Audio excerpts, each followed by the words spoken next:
Sveiki, Ekomisija laidos klausytojai.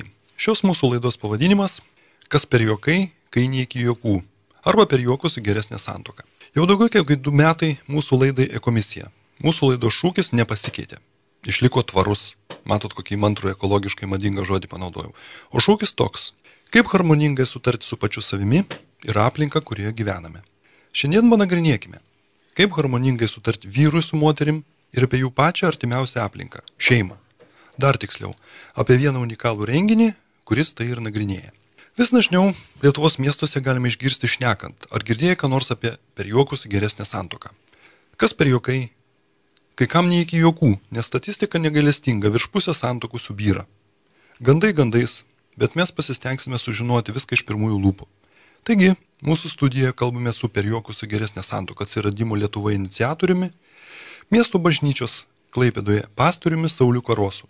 Taipogi pokalbėje studijoje dalyvauja NLI, o NLI tai yra Nesavanaudiškas lyderystės institutas, projektų vadovas Algirdas Ruokis. Gerbiamas pastoriaus Sauliau, kas yra per juokus geresnė santuoka? Tai yra 2 dienų seminaras, skirtas sutuoktiniams, jų santykiams stiprinti. Ir čia būtų verta paminėti, kad mes įvardėm tai kaip seminarą, bet žiūrime tai labiau kaip į šventę, kur 2 žmonės ateina penktadienio vakarą, linksmai praleidžia laiką kartu, mokydamiesi apie santuoką. Ir šeštadienį sugrįžta, tęsia šitą seminarą iki popietės ir tokiu būdu pažiūri 6 dalis apie santuoką, apie vyrų, moterų ypatumus. O paties to seminaro tikslas yra, kad žmonės pažinę vienas kitą geriau, savo skirtumus, turėtų progos, galimybę saugioje aplinkoje, ne konfliktų įkarštyje, o malonioje aplinkoje, bei iš ankstinių nuomonių tiesiog pažiūrėti vienas į kitą, artėti link susitaikymo, artėti link abipusio geresnio santykio, vienas kitą supratimo ir taip pat galimybių daryti sprendimus, kaip jie galėtų savo tarpusavio santykius pagerinti. Visa ta medžiaga yra būtent tam skirta. Gerbiamas Sauliau, o kaip atrodo šitas seminaras? Vienas iš ypatumų yra, gal kai kuriem klausytojam nesuprantama, kaip tas Markas Gangaris čia dalyvauja toj Lietuvoje. Taigi mes pasikliaujam šiuolaikiniam technologijom ir šis seminaras vyksta dideliam ekrane.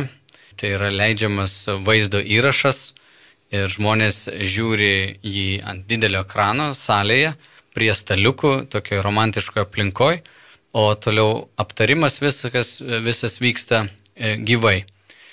Norėčiau paminėti tokia daugelio galbūt ir nuostabai, kad toks DVD transliavimas arba to vaizdo transliavimas labai puikiai veikia Lietuvoje. Kai mes pirmą kartą darėm, galvojom, kaip čia dabar žmonės sureaguos. Ar čia, kodėl aš dabar turėčiau eiti į seminarą, kuris bus ant ekrano, net negyvas. Tai suvokiam, kad daugelis tokių kalbėtojų kaip Markas Gangaris, jam labai brangiai kainuotų čia atvykti, o šiuolaikiniam technologijom mes pasiekėm praktiškai tų pačių rezultatų. Ir žiūrėdami šį seminarą žmonės išgyvena lygiai tas pačias emocijas, tarsi būtų tai gyvas renginys. Ir viskas, kas vyksta ant ekrano, labai puikiai perteikiama čia salėje. Ir skirtumas yra didžiulis tarp žiūrėjimo kažką namuose, pavyzdžiui, užsidėjus DVD ant savo grotuvo ir pasižiūrėjus su žmona, netgi kai kuriem pirmiem draugam, kuriem davėm šitą seminarą, namuose žiūrėdami užmigo, aišku, namuose labai daug ir trukdžių visokių, įjungti telefoną ir panašiai, bet kada žmonės sėdė auditorijoje, tarkim 140 žmonių ir jie žiūri kartu, jie juokiasi kartu, yra tas gyvas, kaip sakyti, veiksmas vykstantis pačioje auditorijoje. Ir jis labai, kaip sakyt, padrasina visą tai, tu po 5 minučių užmiršti, kad tu žiūri į tą vaizdą. Ir mano patirtis netgi dalyvaujant kažkokiose tarptautinėse konferencijose, kur 3-4 tūkstančiai ar ten 5-7 tūkstančiai žmonių sėdi, labai dažnai visgi žiūri į tą didelį ekraną ir žmogeliukas mažas vaikšto ant scenos, tu jo vis tiek nematai, bet įspūdis yra, kad tu dalyvauji tokioje auditorijoje ir tos emocijos bendros, paskirtas laikas tam, be jokių trukdymų, išjungtas telefonas, atneša labai didelę naudą. Ir mums yra labai pravartu pasinaudoti tokiais įrankiais, tokiais seminarais, kurių Lietuvoje čia šiaip neturėtumėm. Gerbiamas Sauliau, visą laiką minime seminaras. O gal tai nėra tipiškas seminaras? Nes seminarų aš įsivaizduoju kaip, buhalterinės apskaitos arba marketingo vadybos ar kažkas. Tai dar eiti penktadienį į seminarą, tai kažkaip reikia daug drąsos ir pasiryžimo.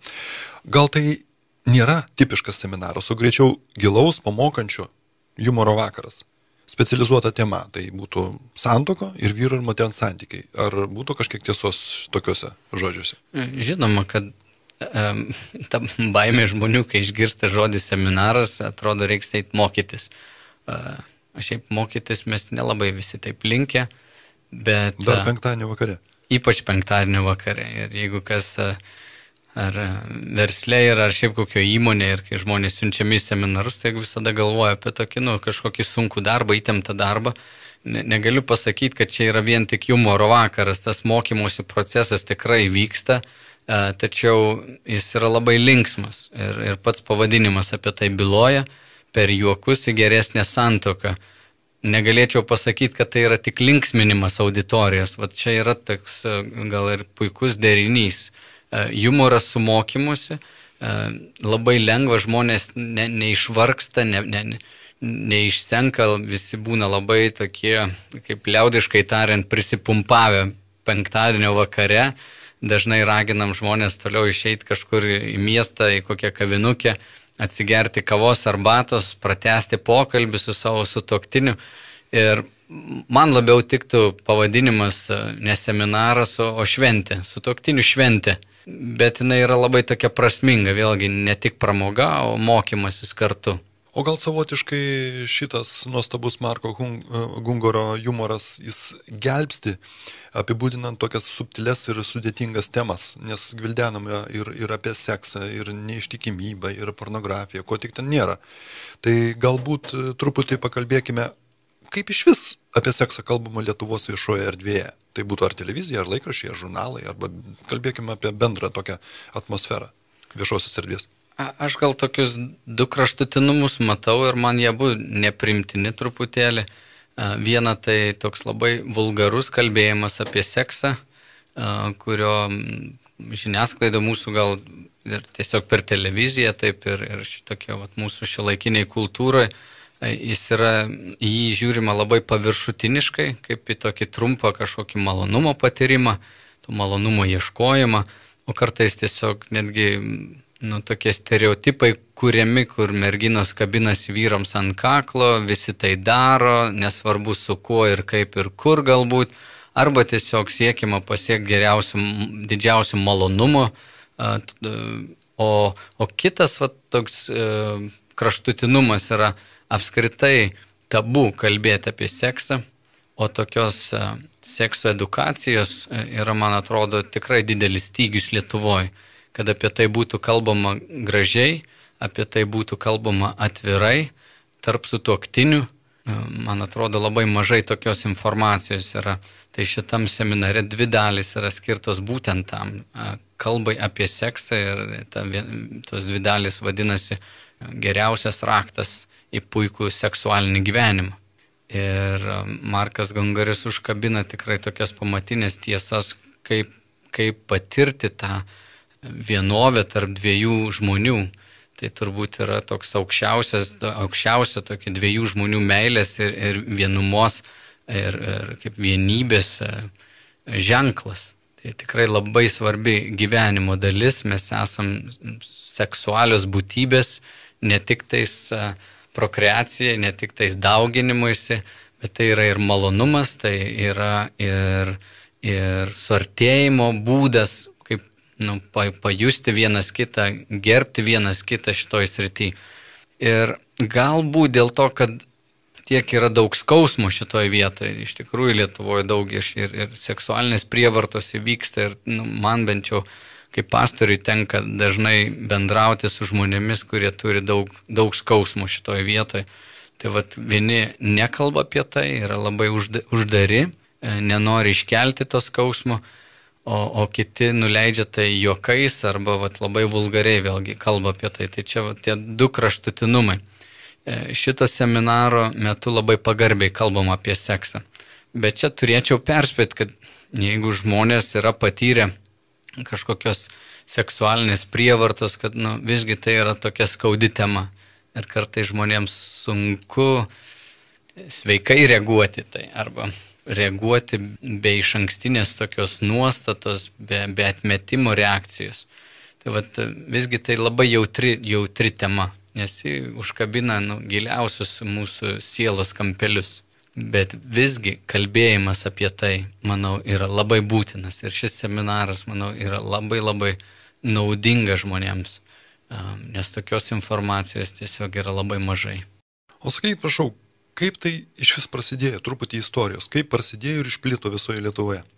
Istorija pradėsiu gal nuo tokios asmeninės gaidos, kad mes su žmona gyvenam jau 15 metų santuokoje, turim 3 vaikus, bet nuo pat pradžių suvokėm, kad norėdami išlaikyti sveiką santuoką, visgi reikės ją prižiūrėti. Reikės ją rūpintis, tai yra santykiai visada reikalauja tam tikro puoselėjimo, tokio darbo, siekimo vienas kitą geriau suprast. Ir prieš 8 metus mes miesto bažnyčioj paskelbėm tokį romantišką randevų savaitgalį ir pakvietėm poras išvažiuoti 2 dienom į seminarą, kur vėlgi penktadienio vakarą mes tiesiog linksmindavomės, pavakarieniaudavom, turėdavom tokią linksmą programą ir pašokdavom, ir pažaisdavom, ir, kaip sakyt, turėjom tokių romantiškų akimirkų, o šeštadienį praleisdavom mokydamėsi. Ir tai darėm 7 metus iš eilės.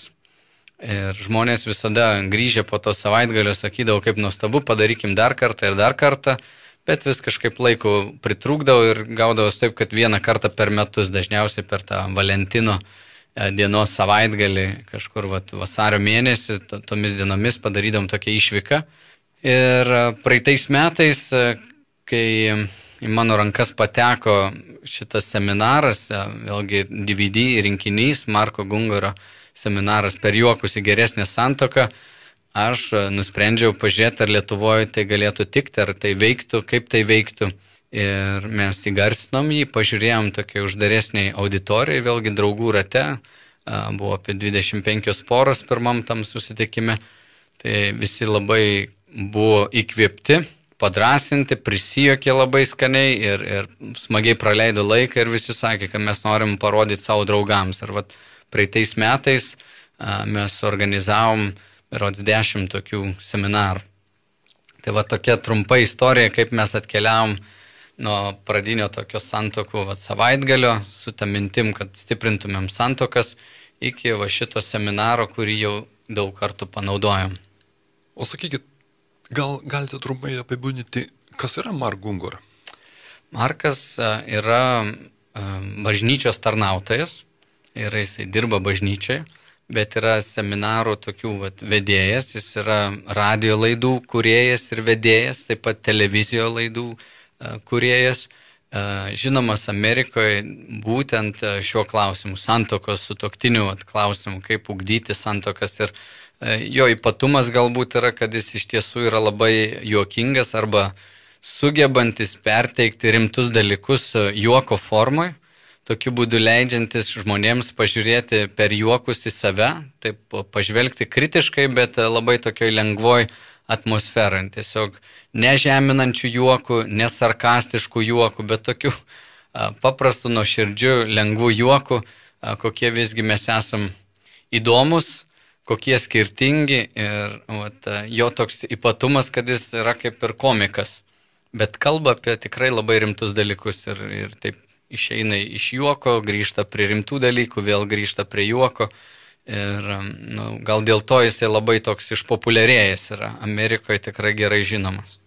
O kas yra organizatoriai ir plėtros Lietuvoje partneriai? Šiuo metu vykdo šitą veiklą Nesavanaudiškos lyderystės institutas. Patys organizatoriai pradžioje buvo miesto bažnyčia, bet Nesavanaudiškos lyderystės institutas, kuris užsiima būtent tokių seminarų rengimu, nesavanaudiškos lyderystės propagavimu, yra tie bendradarbiai ir daugelį žmonių, šiaip savanoriai, žmonės, kurie yra netgi pabuvoję šitam seminare, sako, kaip galėčiau prisidėti ir tai daug tokių geranorių žmonių prisidėjo prie šio projekto. Būtų verta paminėti, kad netgi pats išleidimas tų DVD diskų buvo vėlgi paukotos lėšos ir darbas, kad galėtumėm Lietuvoje tokią medžiagą turėti. O gal galima prisijungti prie šios iniciatyvos ir norintims susorganizuoti periokus į geresnę santuoką savo mieste? Taip, galima. Galima iš tikrųjų prisijungti prie šitos nuostabios iniciatyvos. Organizuojant savo mieste tą patį seminarą, kurį mes darome Klaipėdoje. Mes pagrinde Nesavanaudiškos lyderystės institute organizuojam, rodom, kaip kitiems žmonėms galima įgyvendinti šį projektą, lygiai taip pat, kaip ir mes tai darome. Realiai, tai reikia tik tai susisiekti su mumis, tai yra interneto puslapis www.nlin.lt ir tenais jūs surasite visą informaciją reikiamą, kad galėtumėt, kaip atrodo seminaras, kokios nuotraukos, pamatysit, kaip mes jį stengiame surengti kokybiškai ir padaryti tą šventę, sutuoktiniam šventę kiekvienam, kuris ateina. Jis nebūtinai turi būti susituokęs, jis gali ateiti su ieškojimu ir sudalyvauti. Tuo pačiu sudalyvauti jis gali atnešti ir į savo bendruomenę arba į savo miestą, savo organizaciją šį seminarą. Algirdai, o gal galite paminėti tokio bendradarbiavimo sėkmingų pavyzdžių kitose miestuose? Taip, Vilniuje mes partneriaujam su Gerosios naujienos centru, kuris organizavo jau antrą renginį. Kaune, Gyvenimo tikėjimo institutas, taipogi kitie miestai, Šiauliuose, Panevėžyje, Utenoj, Kuršėnuose, būsimas seminaras Nidoje. Kas yra tikslinė auditorija? Kokie žmonės galėtų didžiausią naudą gauti, apsilankę tokiam seminare? Didžiausia nauda būtų sutuoktiniams žmonės, kurie gyvena santuokoje. Ir mes ką matom, kad Lietuvoje ateina į šitos seminarus būtent susituokę žmonės arba gyvenantis kartu. Nesusituokę, bet jie gyvena kaip vyras ir žmona. Esam darę taip pat nesusituokusiems, tiesiog kvietėm nesusituokusius žmonės. Jiems tai yra naudinga žinoti tą informaciją, bet labiau panašu į tai, kad tu klausaisi apie tai, kaip vairuoti automobilį, bet dar 17 tau metų ir tu vairuosi tik po metų. Negali pasakyti, kad nenaudinga, bet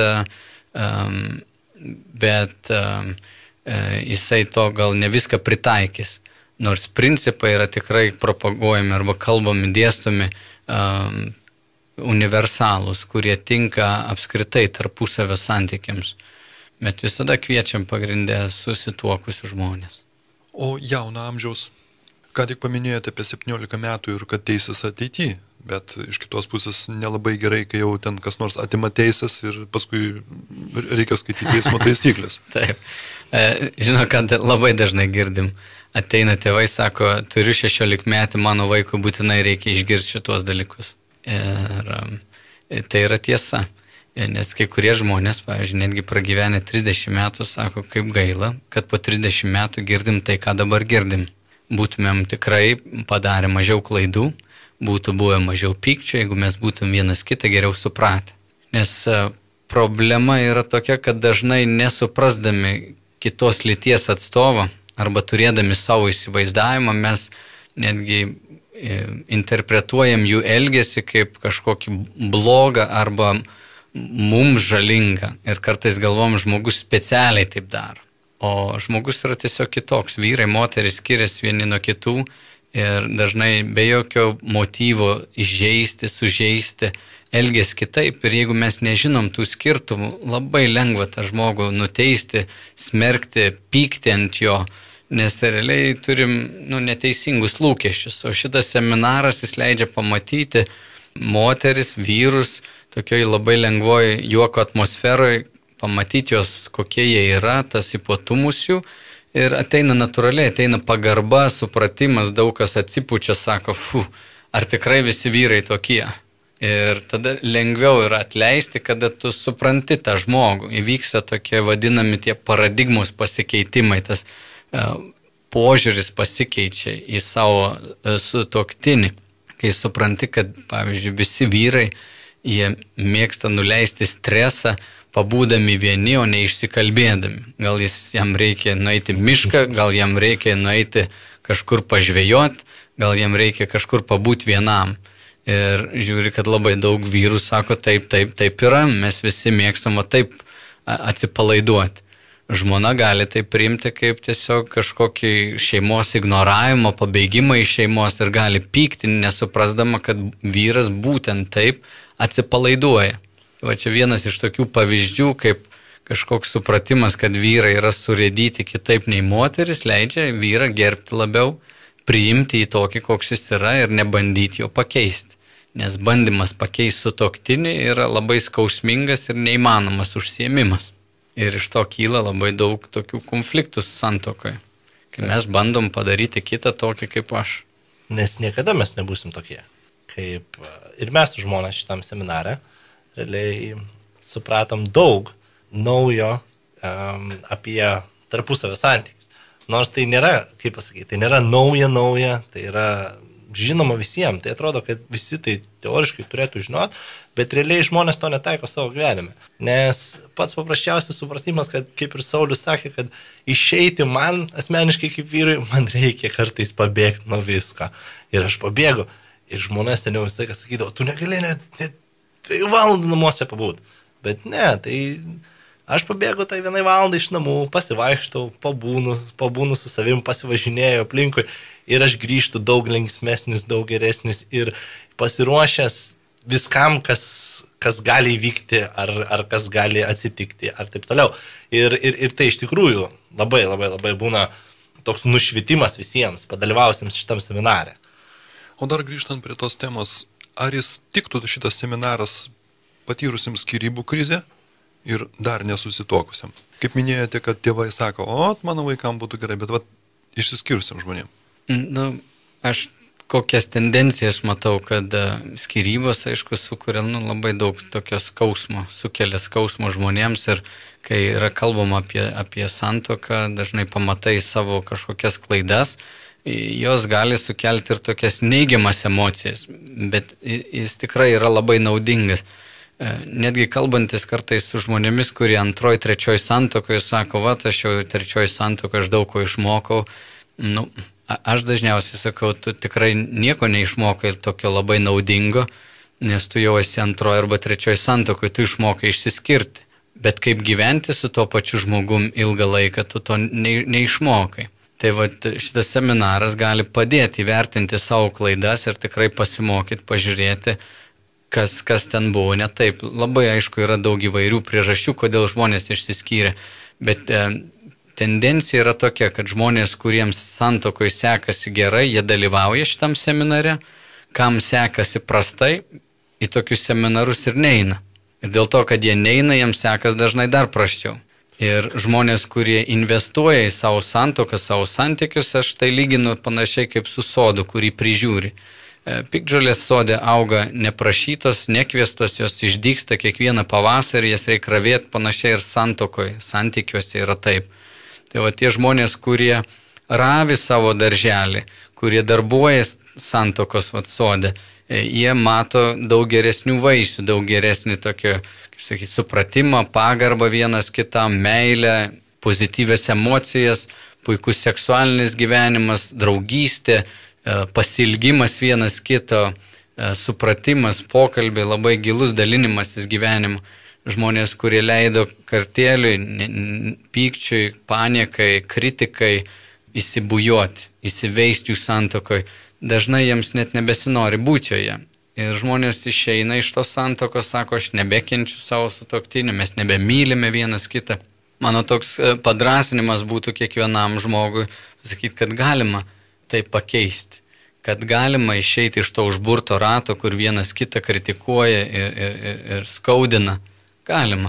Ir čia mano paties gyvenimas man yra liudijimas, ne kartą yra tekę atšalti labai savo santuokos, kaip sakyti, santykyje su savo žmona bet vėlgi žinant tam tikrus principus, atsiprašant, nusižeminant vienas prieš kitą, mes vėl atgaivinam tos jausmus ir vėl labai gera gyventi kartu. Aš netgi sakau, kad ekonomiškai labiau apsimoka įsimylėti tą patį žmogų, negu susirasti kitą.